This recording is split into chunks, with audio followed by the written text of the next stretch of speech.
당일에 어떤 베냐민 사람이 진영에서 달려나와 자기의 옷을 찢고 자기의 머리에 티끌을 덮어쓰고 실로에 이르니라. 그가 이를 때는 엘리가 길 옆 자기의 의자에 앉아 기다리며 그의 마음이 하나님의 괴로 말미암아 떨릴 즈음이라. 그 사람이 성읍에 들어오며 알림에 온 성읍이 부르짖는지라. 엘리가 그 부르짖는 소리를 듣고 이르되 이 떠드는 소리는 어찌 됨이냐. 그 사람이 빨리 가서 엘리에게 말하니 그때 엘리의 나이가 98세라. 그의 눈이 어두워서 보지 못하더라. 그 사람이 엘리에게 말하되 나는 진중에서 나온 자라. 내가 오늘 진중에서 도망하여 왔나이다. 엘리가 이르되 내 아들아 일이 어떻게 되었느냐. 소식을 전하는 자가 대답하여 이르되 이스라엘이 블레셋 사람들 앞에서 도망하였고 백성 중에는 큰 살육이 있었고 당신의 두 아들 홈니와 비느하스도 죽임을 당하였고 하나님의 궤는 빼앗겼나이다. 하나님의 궤를 말할 때 엘리가 자기 의자에서 뒤로 넘어져 문 곁에서 목이 부러져 죽었으니 나이가 많고 비대한 까닭이라. 그가 이스라엘의 사사가 된 지 40년이었더라.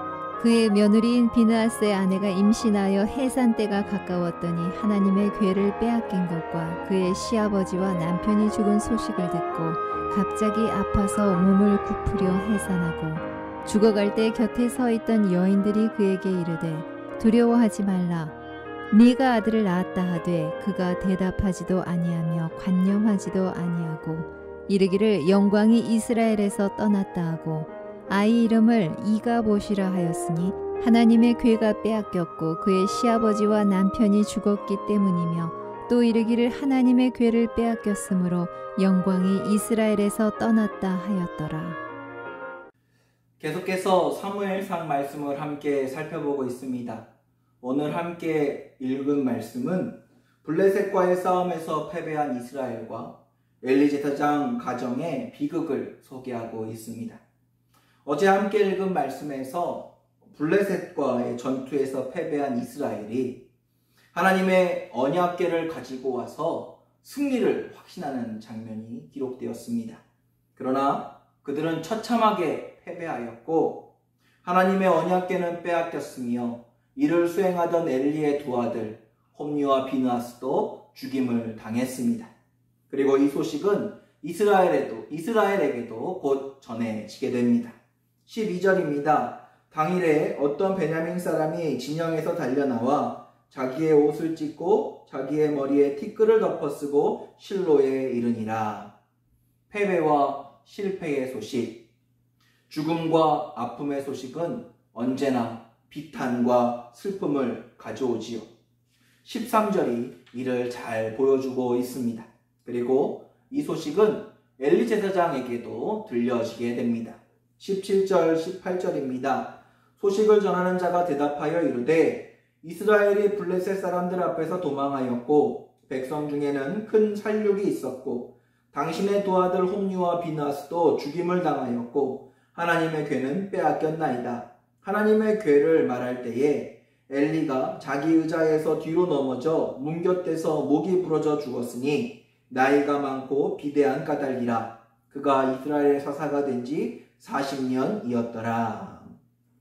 전쟁으로 수많은 이스라엘 백성들이 죽임을 당했습니다. 누군가의 아들이었고 누군가의 남편이었으며 누군가의 아버지였던 사람들. 그리고 이 아픔은 엘리의 가정에게도 비극으로 다가옵니다.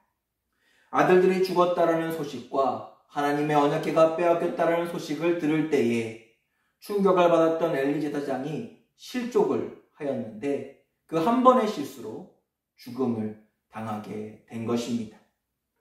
이 가정에 몰아닥친 이 위기와 절망은 여기서 끝나지 않았습니다. 19절 이하에서 소개되어져 있는 말씀을 살펴보니 해산이 가까웠던 며느리가 충격을 받아 급하게 해산을 하게 되었고 결국 죽음에 이르게 됩니다. 죽기 직전 이 아이를 그 여인은 하나님의 영광이 떠났다라는 의미의 이가봇이라고 불렀습니다.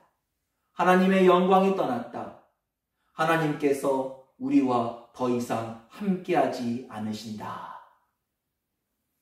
이스라엘과 엘리 제사장의 가정에 왜 이런 일이 일어나게 된 것일까요? 사실 이 모든 것은 이미 하나님께서 그의 가정에게, 그에게, 이스라엘에게 경고하셨던 내용의 성취였습니다. 이 모든 내용들이 기록되어져 있던 사무엘상 3장, 사무엘에게 주셨던 말씀을 살펴보게 되면 13절과 14절입니다. 내가 그의 집을 영원토록 심판하겠다고 그에게 말한 것은 그가 하는 죄악 때문이니 이는 그가 자기의 아들들의 저주를 자청하되 금하지 아니하였음이니라. 그러므로 내가 엘리의 집에 대하여 맹세하기를 엘리 집의 죄악은 제물로나 예물로나 영원히 속죄함을 받지 못하리라 하였노라 하셨더라. 우리는 이 말씀을 통해 두 가지 사실을 알 수 있습니다. 첫째, 그들이 죄악을 저질렀다라는 것입니다. 둘째, 이 죄악은 그들도 알고 있었다라는 것이지요. 하나님은 죄악을 미워하십니다. 반드시 심판하십니다. 용서하지 않으십니다. 문제는 그것을 우리가 알고 있다라는 것입니다. 하나님을 모르는 사람은 양심에 의하여, 하나님을 아는 사람은 말씀에 의하여 말이지요. 그리고 하나님은 말씀하십니다. 내가 맹세하기를 이 죄악은 제물로나 예물로나 영원히 속죄함을 받지 못하리라. 이는 예외가 없다는 말입니다. 반드시 심판하겠다는 하나님의 의지입니다. 그런데 이상한 점이 있습니다. 이미 하나님은 사무엘 이전에도 엘리와 그의 아들들을 여러 가지 방법과 여러 가지 모습으로 그들의 죄를 알려주셨습니다. 심지어 사무엘을 통해 이 말씀을 주신 이후에도 사무엘의 입을 통해 엘리의 귀에 들어가게 하셨고 그가 그것을 듣고 하나님의 뜻을 알았음을 우리는 보게 됩니다. 심판을 선언하신 이후 바로 심판하지 않으셨습니다. 공의의 하나님이 반드시 심판하신다 말씀하셨던 그분께서 3장 19절에 사무엘이 자라매 라고 기록되어져 있는 그 본문의 내용을 통해 많은 시간 동안 엘리의 집안에 그 어떤 심판의 조짐도 없었다라는 것을 깨닫게 됩니다. 정말 하실 수 없어서 아니면 그들이 이 심판의 내용을 듣고 벌벌 떨며 두려워하는 모습을 보고 싶으셔서 그러셨을까요? 아닙니다. 충격요법이라고 하지요. 하나님의 경고의 메시지는 정말로 하나님께서 그들을 심판하기 위하여 주시는 말씀이 아니라는 것입니다. 마지막에 이르기까지 그들에게 기회를 주신 것이 그 증거입니다. 돌아올 수 있는 기회, 회복할 수 있는 기회를 하나님은 주신다라는 것입니다. 그런데 어떻습니까? 엘리의 두 아들은 말할 것도 없고 엘리마저도 회개가 없습니다. 감추기에 급급합니다. 좋은 게 좋은 것이다. 그렇게 안주하고 말아버립니다. 기도가 없었습니다. 그 소중한 시간, 그 기회를 그들은 그렇게 놓쳐버리고 만 것입니다. 이스라엘도 마찬가지였습니다. 하나님의 자리에 자신들을 올려다 놓고 자신들의 욕망을 이루기 위하여, 욕심을 이루기 위하여 하나님의 언약궤까지, 그 거룩한 하나님의 성물, 하나님의 말씀까지 그들의 부족처럼 여기며 그것을 가져다가 그들의 뜻을 이루고자 했습니다. 하나님의 이름을 경홀히 여겼던 그들은 그에 대한 대가를 치를 수밖에 없었던 것입니다. 그렇습니다. 이가봇, 하나님의 영광이 떠났다라는 그 이름은 하나님께서 그들을 떠나셨다라는 것이 아니라 그들이 하나님을 떠났다라는 것을 의미하는 것입니다. 그리고 그 결과는 오늘 말씀에서 함께 읽은 것과 같습니다. 사랑하는 성도 여러분, 오늘 우리는 어떻습니까? 하나님의 말씀, 하나님의 인도하심에 순종하며 살아가고 계십니까? 우리가 하나님 안에 있는 한 하나님의 영광은 항상 우리와 함께 할 것입니다. 심지어 우리가 한눈을 팔고 귀를 잘못 들었다 할지라도 그때마다 주시는 하나님의 음성을 듣고 깨닫고 돌아오기만 하면, 다시 돌아오고 무릎을 꿇기만 하면 하나님은 다시 그 날개 우편 날개 그늘 아래 우리를 품어 주십니다.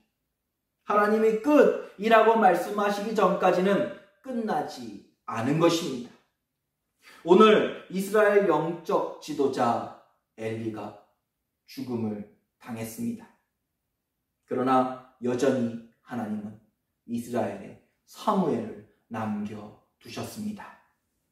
아직 기도할 수 있을 때, 하나님께 무릎 꿇을 수 있는 시간이 있다면 여러분, 하나님의 영광이 우리에게서 떠날까봐 걱정하지 마십시오. 염려하지 마십시오. 근심하지 마십시오. 목자가 길을 잃고 헤매며 방황하던 그 어린 양을 찾아 기뻐하는 것처럼, 탕자의 아버지가 돌아온 탕자를 바라보며 기뻐하고 즐거워하며 그의 옷을 갈아입혀 주었던 것처럼 다시 회복되는 은혜, 다시 시작할 수 있는 놀라운 역사가 은혜로 채워지게 될 줄 믿습니다. 오늘 아침 이 기도의 시간이 이 살아계신 능력의 하나님을 만날 수 있는 은혜의 시간이 되기를 소망합니다. 다시 회복되고 일어서고 살아나는 놀라운 역사가 오늘 우리 모두와 함께하기를 소망합니다. 이 시간 오늘 말씀을 묵상하며 함께 기도하겠습니다.